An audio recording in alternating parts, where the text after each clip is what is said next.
Assalaamu calaykum. Barnaamijkeena maanta waxaan kaga hadli doonaa waa qaybtii koowaad waa khaarijintii khaldantay. Waa dhacdo uu buuggiisa ugu magacdaray Labyrinth of Power oo ku qoray Daniyato madaxii hay-adda sirdoonka ee Mossad. Warbixinta waxaa qoray Maxamed Cumar Dheere, waxaa idinla socodsiinaya anigoo ah Axmed Weli Xuseen Muuse. Sheekadu waxay ku bilaabmaysaa sidan.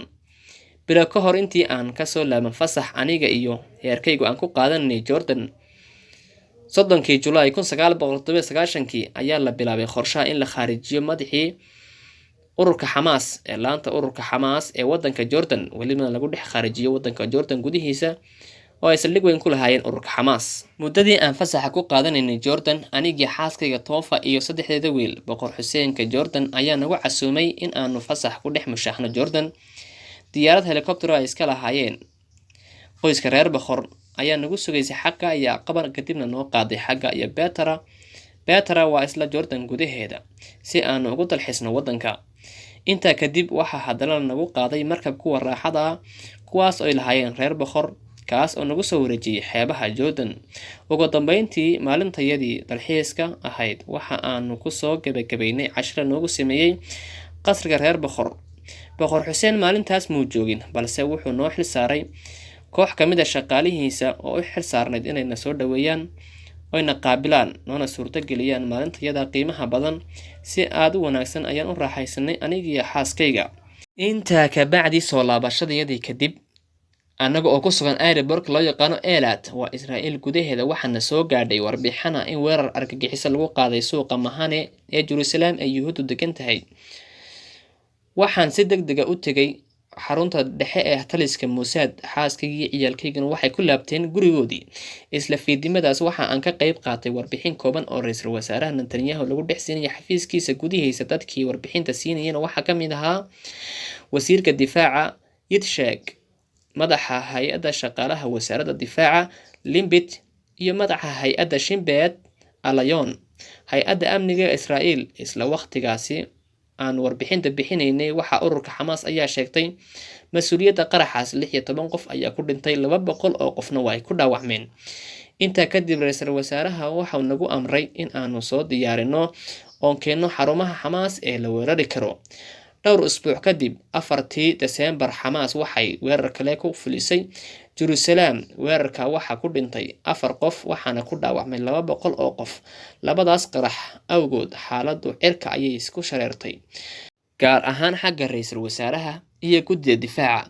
Waxaa sii batay rabitaanka in si degdeg ah loo helo xarumo Xamaas leedahay oo la weerari karo. Wasaaradda amniga ee Israa'iil iyo Shimbet, hay-adda amniga ee Israa'iil, midkoodna may keenin meelo cayiman oo la weerari karo, waxayna ku andacoodeen inayna jirin meelo cayiman oo ay Xamaas leedahay oo la weerari karo. Aniga keligay ayaa ra'iisul wasaaraha ula imin liis ay ku qoran yihiin xarumo la bartilmaameysan karo oo ku yaala wadamo kala duwan oo ay Xamaas leedahay. Waxa aan soo bandhigay doorka aan ka ciyaari lahaa howlgallada iyo qorshayaasha siyaasadeedba. Qorshayaasha howlgallada ee aan soo bandhigay wuxuu ahaa in argagixisada lala dagaalamo iyo in laga hortago, sidoo kale inay helaan wadamada cadaawadda u haya Israa'iil hubka halista ah. Waxa aan soo jeediyay howlgallo halis badan oo marmarka qaarkood khaldami kara, howlgallo keeni kara faa'iido iyo khasaare. Intaba waxaan iska diiday inaan si bilaa macni iskaga fadhiyo ama aan u doodo meelo muhiim oo la weerari karo inaanaysan jirin. Dhanka doorkayga siyaasadeed wuxuu ahaa inaan kormeero howlgal kasta oo la fulinayo, isla markaana aan qiimeeyo cawaaqibka ka dhalanaya howlgal kasta oo military ka hor inta aanan la fulin. Liiska aan soo bandhigay ee ah in la bartilmaameedsado qof, kaasoo ah mid adduunka laga dirayo, wuxuu u qaabaysnaa sidan ama u kala horreeyay doorka uu shaqsigu ku leeyahay ururka uu ku jiro, muhiimadda ay leedahay khaarijintiisu, cawaaqibka ka dhalan kara baadhitaanka iyo wixii ka dhalan kara khaarijintiisa kadib. Liiska aan soo bandhigay wuxuu ka koobnaa 8 magac.